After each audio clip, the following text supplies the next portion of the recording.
Donc là, encore un truc sur les suites. Cette fois-ci, c'est encore une suite à termes géométriques. On vous dit qu'ils sont tous positifs, ok. Et voici des conditions. Quelle est la valeur de A3? Bon, A3, c'est un délire particulier. On va essayer de comprendre et d'écrire un peu tout ça. Donc, si j'écris, on voit ici que les sommes commencent à A1. Alors, c'est peut-être un truc culturel aussi. Hein. Nous, on fait souvent avec U0. J'ai vu qu'il y a des pays, peut-être en Amérique, apparemment en Corée, on commence souvent les suites avec le premier terme U1. Donc, moi, je vais poser Q tel que AK égale A1 fois Q puissance K-1. Ok.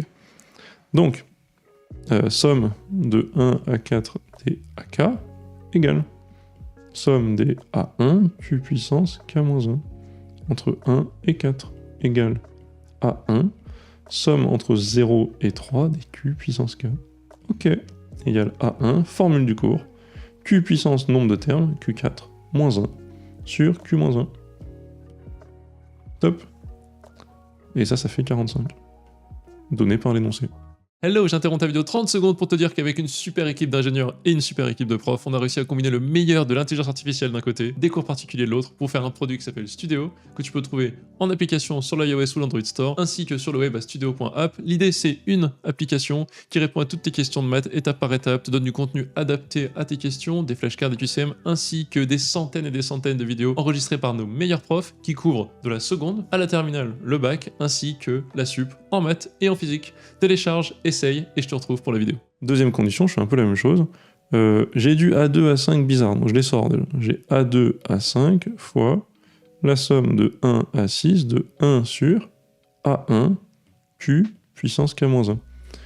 Donc, on suppose que bien sûr la suite n'est donc pas une suite géométrique de raison 0, hein, sinon on n'aurait pas ça qui est vrai, et donc je peux diviser par un K. Voilà. Donc si j'écris ça, on me dit que ça fait 189, je l'écris ici. Donc, égal, j'ai A2, A5 et A1 que je peux mettre tous ensemble devant, c'est des constantes. Fois la somme, et pareil, je vais changer un peu mon indice, de 0 à 5, de 1 sur Q puissance K, et je le mets comme ça. Et ça, en fait, c'est également une somme géométrique. C'était l'inverse, mais en fait, ça marche toujours, c'est juste que c'est une somme de raison 1 sur Q. Et donc c'est égal à du A2 A5 sur A1, bon je laisse tranquille devant, hop, fois, cette fois-ci je vais l'écrire dans l'autre sens, 1 moins 1 sur Q puissance le nombre de termes, puissance 6, sur 1 moins 1 sur Q. Et j'aime pas trop laisser des fractions de fractions, donc je vais faire A2 A5 sur A1, fois, je vais faire fois Q6 en haut et en bas, Q puissance 6 moins 1, sur Q puissance 6 moins Q puissance 5. Ça fait Q puissance 5 fois Q moins 1. Ouais. Et A2, A5 sur A1, or A2, A5 sur A1. Or A2, A5 c'est donc A1 fois Q fois A1 Q puissance 4 sur A1. Et donc ça me fait du A1, il y en a un qui se simplifie, Q puissance 5. Et donc le tout, donc ça c'est entre parenthèses, ça fait du A1 Q puissance 5, le Q puissance 5 s'en va, Q puissance 6 moins 1 sur Q moins 1. Et ça vaut 189. Et donc c'est top parce que là j'ai deux équations au final qui se ressemblent pas mal. J'ai du A1 Q4 moins 1 sur Q moins 1, et j'ai un truc très similaire, du A1 Q puissance 6 moins 1 sur Q moins 1. Et ça, c'est pas mal. C'est même pas mal du tout. Parce que je vais pouvoir faire quelque chose avec ça. Pour l'instant, j'ai traduit l'énoncé. Donc traduire l'énoncé, c'est vraiment la première étape de débrouille un petit peu, où on traduit l'énoncé, on voit ce que ça donne. Et je vais essayer d'aller chercher maintenant, de comprendre ce qu'on me demande.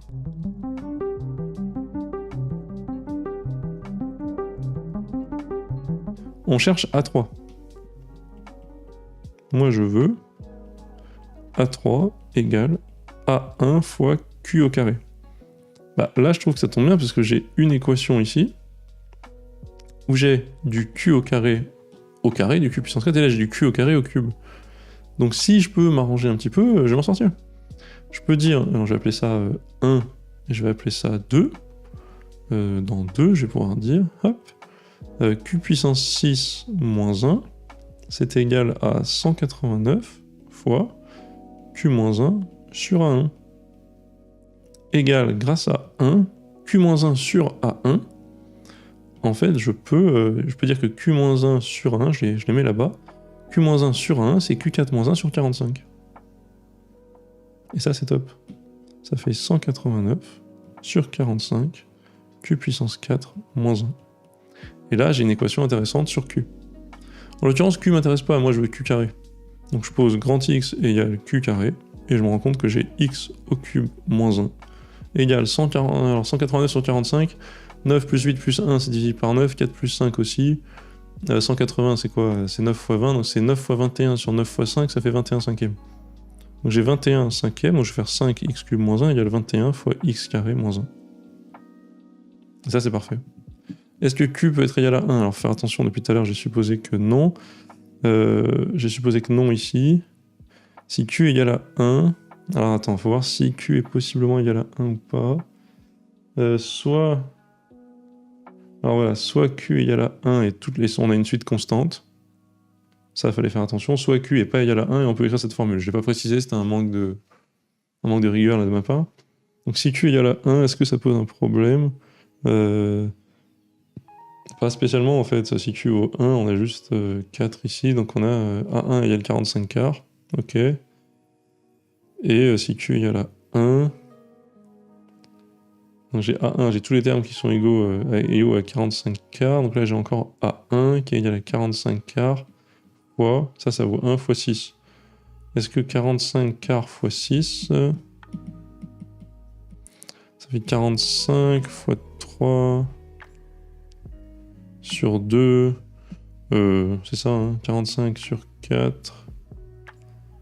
Ça n'a pas l'air de marcher, ça n'a pas l'air de faire 189. Donc apparemment Q égale 1, on peut l'exclure. Donc je suis à l'aise d'écrire ça. Et donc qu'est-ce que je peux faire? Si Q est différent de 1, X est différent de 1 également. Et donc je peux écrire que X cube moins 1, c'est X moins 1, X carré plus X plus 1. Alors ça, il faut le connaître par cœur. Hein. C'est la décomposition de X cube moins 1, ou de X puissance N moins 1 en l'occurrence. Et c'est pas très compliqué à connaître par cœur, c'est la formule géométrique.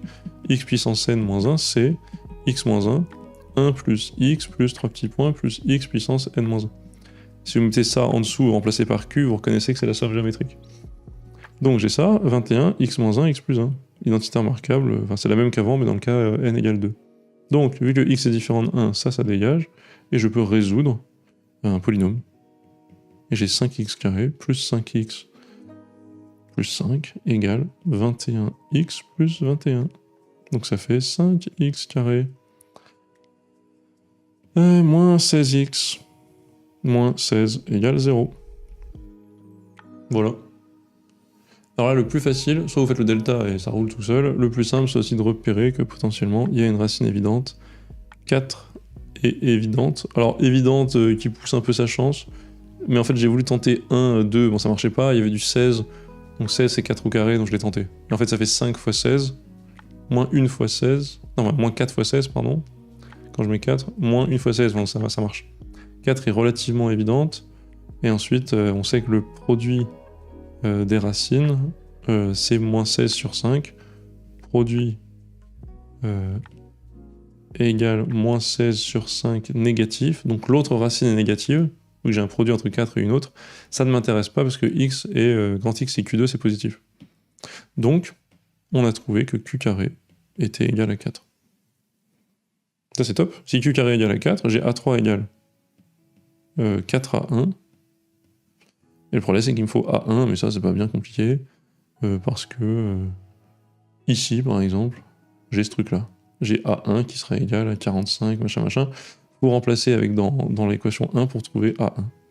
Dans l'équation 1, on trouve que 45 égale A1 fois Q puissance 4, bah, c'est 16 moins 1 sur Q, donc 2 moins 1. Parfait, donc A1 égale... 16 moins 1, 15, donc ça fait 45 sur 15 égale 3. Implique A3 égale 4 fois 3.